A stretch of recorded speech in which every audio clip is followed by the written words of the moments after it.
N balimaw ni ɲankuma. N balimaw an bɛ juma de la bi tubabu kalo tile 18 mois de janvier l'an 2019. Heure min bɛ tubabu jamana na San Faransi yan o ye 14h41, ce qui fait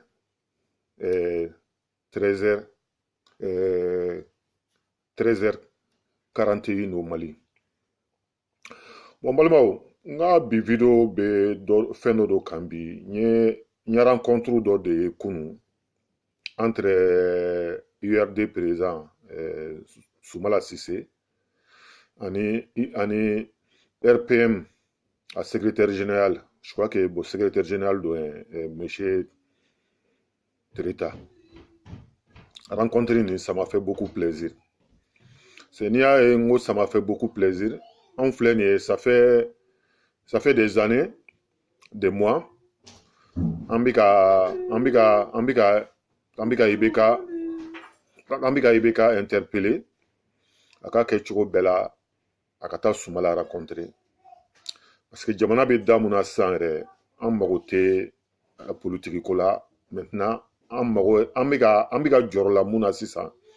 Oui, Jamana Ireka survie quoi. Parce que Naman Farati, Jamana ni mena tlana de kata. Anta tla chodo. Amena perdi Jamana ban na de kasro. Amado antlala on a chogo. Donc balmao. Bon, c'est pour ça ngelenga nununga rencontrer kunu. Aye ni sodia kojugu quoi. Aye ni sodia, ça prouve que Ibeka commencé là ka mogo ka anga kumaw lamɛ ani peut-être aka conseiller do ka kuma lamɛ quoi. Voilà, parce que jamana ni bɛ da mun na sisan tan ko fosi se ka ɲɛnabɔ ni opposition mɔgɔw ma consulter, en particulier Soumala Cissé, parce que Soumala doni Ibeka tara deuxième tour là, voilà, pour le deuxième mandat là. Voilà, élection d'yan et sorobna élection ko chaman dona élection gondana, mais tout ça pour moi c'est du passé. Comme Ibeka ka élection ta validé la kaba, ambe solution yini de pour jamana don be RS soro chogomna. Problème be centre la e, ani problème be nord la, solution be sega soro la chogomna. Solution ga soro doga mo fagaba ni ga dabla quoi. Voilà, ni attaqué ni ga dabla, ni nous dabla li te soro foshi la fanga bolo di nyogo mari. Ni malien do mu bolo di nyogo ma, nous se kapanga. C'est pour ça que ngelenga nous nga rencontrer ngo maintenant parce que badon Tereta sina wilaya jamais kata Soumala voir sans l'accord de Ibeka. Donc monsieur Tereta, je vous salue pour ça. Parce que on a réseaux sociaux liti te doré, c'est le bonheur du Mali et des Maliens. On t'a tes intérêts personnels, on t'a tes fauchiers. On cherche Malien dont be sega RS soro chugumna. Mali be ni dingen mungonota, Mali be sega bon ni dingen mungono chugumna. Bon, j'ai remarqué c'est pas le cas de tout le monde quoi. Majoritaire des raids d'OB à la mununkera activiste ye munye vidéo manie munu rebe nous te fengere beko ki yere ni ka demayani. Donc ni rencontré ni a jaranye. Bon, j'espère que Ibeka Rebena Willy Kata Soumala voir ou ka solution yini ni ko nunu na quoi. Parce que jamana gele no ko jugun quoi. Voilà, monsieur le président, ni muntaro ni ba kalama ni ta kalama, les Maliens ne mangent plus.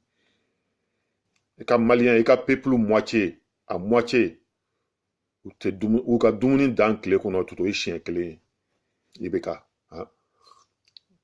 Ntaro niveau au Kalama. Le peuple ne mange plus. Bon, à cause de ça, moro biga kokela komu ni dame rebe bankwa. Dame tna ke anga jamana na abe jamana to jashi kata fe quoi.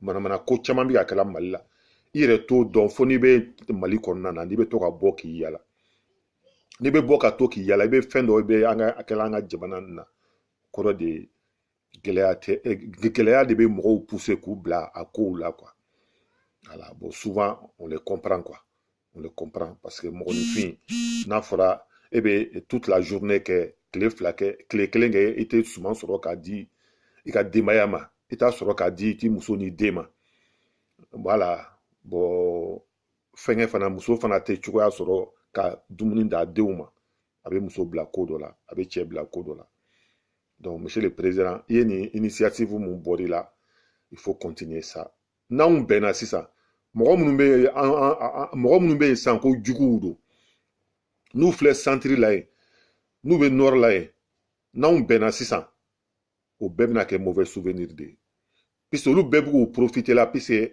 anw yɛrɛ mun filɛ nin ye Bamako ye anw yɛrɛ bɛnnen t'a la quoi anw bɛnnen t'a la mɔgɔ caman de b'i profiter a la a kɛra dunan minnu nana anw dɛmɛ rebelle minnu binna an kan djihadiste minnu bɛ yen u bɛɛ bɛ k'u profiter o de la voilà mais ni monsieur Tereta yɛrɛ wulila ka taa nin na bon je suis sûr que de y'a bila ka taa monsieur le président je vous remercie je vous salue beaucoup pour ça et puis a ko kana dan kunu visite dɔrɔn na quoi ko wɛrɛ ka bɔ a la tuguni bɛɛ ka se k'i bolo di ɲɔgɔn ma parce que monsieur le président n b'a dɔn i b'a kalama mais n b'a répéter i ye tuguni i ka peuple diviselen don c'est deux clans maintenant voilà c'est comme la main gauche et la main droite voilà bɛɛ kelen don k'i ka camp choisir voilà ne y'a dɔn qu'adversaire bɛ ka kɛla ka ɲɛ o a tɛ ka kɛla ka ɲɛ o mais u b'u ka camp choisir la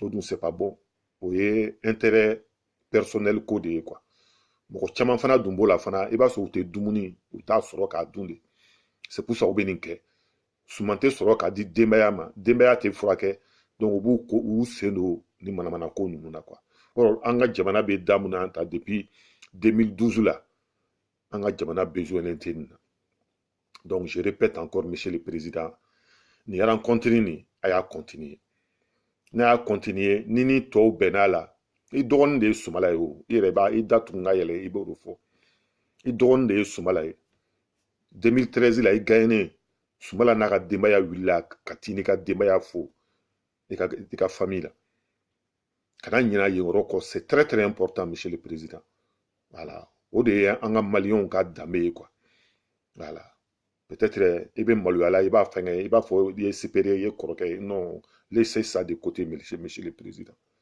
kɔrɔya to de côté monsieur le président vous avez vécu pendant plus de 20 ans en France ici i y'i ka école kɛ yan i ye école maîtrise kɛ yan i ye fɛn bɛɛ kɛ yan il faut avoir la mentalité kan ka k'i la yan k'a fɔ dɔ si ka kɔrɔ n'i ye ani fɛngɛ dɔ t'es obligé k'a bonya hali n'a tɛ tiɲɛ kan y a pas ça c'est la vérité ici donc wuli i ye nin initiative mun bɔlen fili la Tereta ka Sumala rencontrer a kana dan kunu dɔrɔn na quoi il faut continuer parce que jamana ça va pas monsieur le président tout est bloqué votre peuple ne mange pas monsieur le président il mange pas il se soigne pas tout est en désordre monsieur le président sinon avant 2012 na jadi mun binna an kan Mali tun bɛ sous-région ni jamana caman ɲɛ Mali tun b'a jamana caman ɲɛ mais maintenant an y'an yɛrɛ sɔrɔ derrière de la sisan quoi tellement que gɛlɛya nana jateminɛ nord dɔ kun don an hakili tɛ an da tɛ don nord la tuguni yɛrɛ an ɲinɛna nord yɛrɛ kɔ an hakili bɛ o centre de la tiɲɛli bɛ ka kɛla centre de la o bɛɛ kan ka aw sɔmi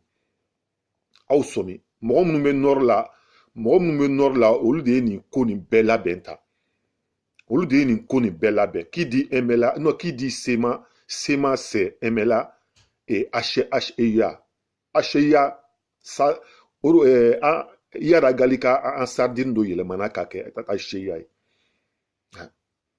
olu do bɛɛ y'u fan ani une partie de MAH ninnu de y'u fara ɲɔgɔn kan ka kɛ SEMA ye ka anw tɔw kun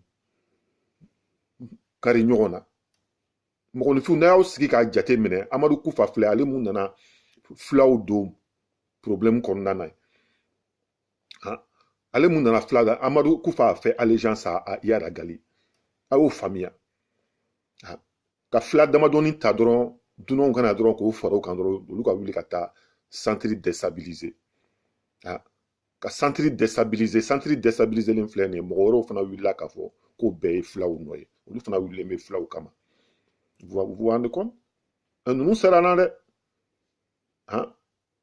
ninnu sera na dɛ MLA a sera na dɛ a y'an minɛ sogo dɔn dɛ a ye Mali jamana a ye Mali ethnie tɔw minɛ sogo dɔn dɛ maintenant anw ɲinɛna o kɔ anw yɛrɛ dama dɔ bɛ ka ɲɔgɔn ta tiɲɛ na bon yɔrɔ bɛɛ la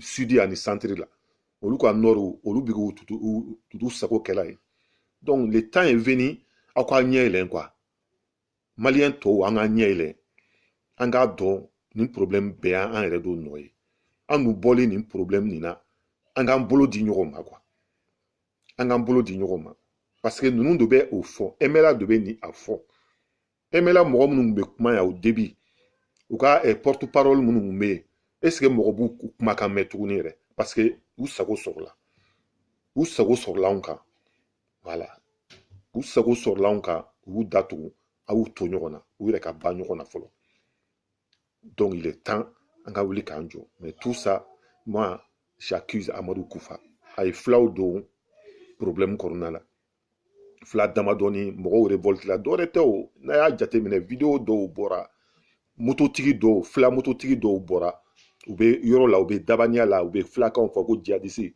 mitraillette ni fɛngɛw b'u bolo n'a y'aw sigi k'a jateminɛ c'est ça qui a révolté les autres communautés parce que n'u nana fana maliyɛnw yɛrɛ tɛ parce que a prouvé la Amadou Koufa nɔfɛ mɔgɔw maliyɛn fila minnu b'a nɔfɛ ça fait moins de 10% a ka mɔgɔw la a tɔ bɛɛ ye dunan ye mais maliyɛnw m'o faamuya mais d'un côté i bɛ mɔgɔw faamuya ni mɔgɔ dɔ nan'i ka mɔgɔw faga a bɛ ka filakan fɔ la donc automatiquement i bɛ fila bɛɛ accuser donc le problème c'était Amadou Koufa comme ale bɛ jahanama kɔnɔ sisan an k'ale to yen anw maliyɛn tɔw anw k'an bolo di ɲɔgɔn ma sisan et comme IBK ye initiative daminɛ sisan voilà puisque fanga se ka IBK bɔ a place la yen tuguni fosi se ka bɔ a place la yen tuguni tout est préparé mɔgɔ si tɛ se nin bɛ kɛ sigi an k'an sigi ka kuma de voilà solution bɛ sɔrɔ cogo min na a tɔ yɛrɛ tɛ président sigi ministre sigi ani fɛngɛ peuple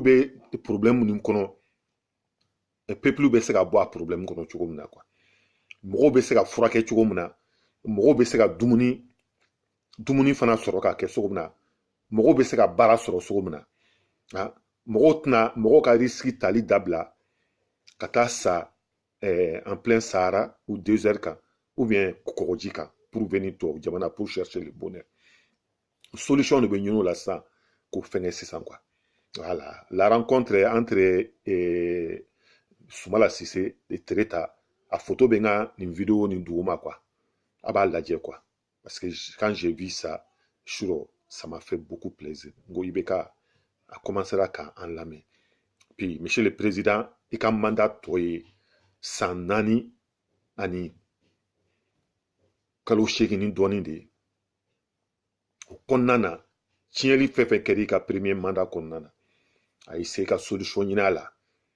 i ka mandat bɛ ban tuma min na comme ça i bɛ bɔ par la grande porte voilà donc il faut commencer ça dès maintenant monsieur le président Maliens réunis i ka peuple réuni vous êtes le numéro 1 au monsieur le président k'a cogo cogo mɔgɔ si ban t'a la vous êtes le premier magistrat du Mali fɛn bɛɛ bɛ o bolo mais donc e bɛ se ka bɔ ni daba ye monsieur le président san 4 ka ja nin fɛn fɛn tiɲɛlen filɛ nin ye capacité bɛ Mali la capacité bɛ maliyɛnw na an bɛ se ka nin bɛɛ réparer fɛn fɛn kɛra a bɛɛ ka réparer peuple ka fara ɲɔgɔn kan monsieur le président et puis mɔgɔw lamɛn dɔɔni monsieur le président voilà mɔgɔw lamɛn dɔɔni voilà nin bɛɛ ka kɛ mauvais souvenir ye jamana nin ka se ka yɛrɛ sɔrɔ an kana jamana nin la tiɲɛ k'a bila an denw n'an mɔdenw cɛ quoi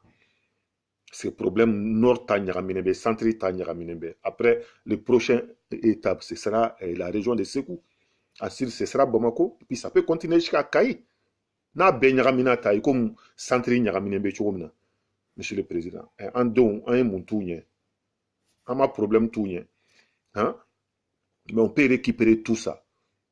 Hein? En prenant l'exemple sur le Rwanda. En 2014, non, en 1994, le Rwanda Kokum Baranji. Mais le Rwanda, là, ils sont pratiquement les numéro 1 en Afrique. Hein? Donc, et c'est qu'on damne ça, Monsieur le Président. Sur vidéo qui est en la vidéo qui est là. Mais quand tu as ça, votre peuple a faim. Doumunité, Monsieur le Président. Bon, fina. Au lamé. Et quand le peuple est doumunique est tourné, tout le monde est devenu aigri. Ni be Bamako, était mort chier ka yele. Hein? Mounumbe, natra vacances là, mais exemple, Klenda Madoro, Aïdo, transformant comme kono, le sotrama là. Follow na mundona, te drunun kono na, bébé tlonga ou kenyo fait. Beni so jalendo. Bébé tlonga kema, nim so robado do chowa, o jigentola, wa so jeune dobe, ou boka transport ça. Mais si ça nimi pratique à tlonga ke do fait, transformant comme kono, soit bi neni, soit bi giflé, tche. Malien changé la dorette, c'est la misère qui a amené tout ça. C'est la misère qui a amené tout ça. Tu vois. Sinon, follow, klonga yele do kumbe. Klonga yele do kumbe. On fitini, on bese la semaine ngelen ka ante do anga sokono. Ebe jinga bo école là, petit voisin nga sodi. Ebe dumuni ke ebe chien d'après ebe bokata école là. Ou te malin tout.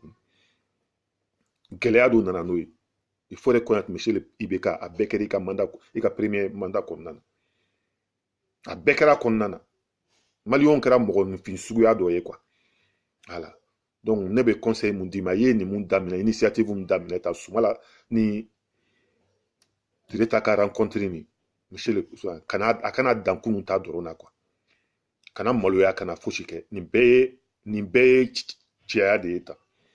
Voilà. Parce que quand j'ai vu ça, j'ai beaucoup aimé ça parce que dans la vidéo bella je parlais de ça. Monsieur Ibeka va rencontrer ton frère aka sigi ka kuma. Donc comme il y a une initiative bori là. Aïe souci qu'elle n'a quoi. Ce n'est qu'à peuple, monsieur le président, qu'à peuple diviser le nous. Division tcha à galera quoi, monsieur le président. Donc, au y a une vidéo et je souhaite un bon vendredi à tout le monde. Et puis, je souhaite, comme c'est bientôt le week-end aussi, je souhaite un bon week-end à tout le monde. Bon, Ibeka, bon, vraiment, on vous attend. On attend la suite, quoi. Voilà. Merci.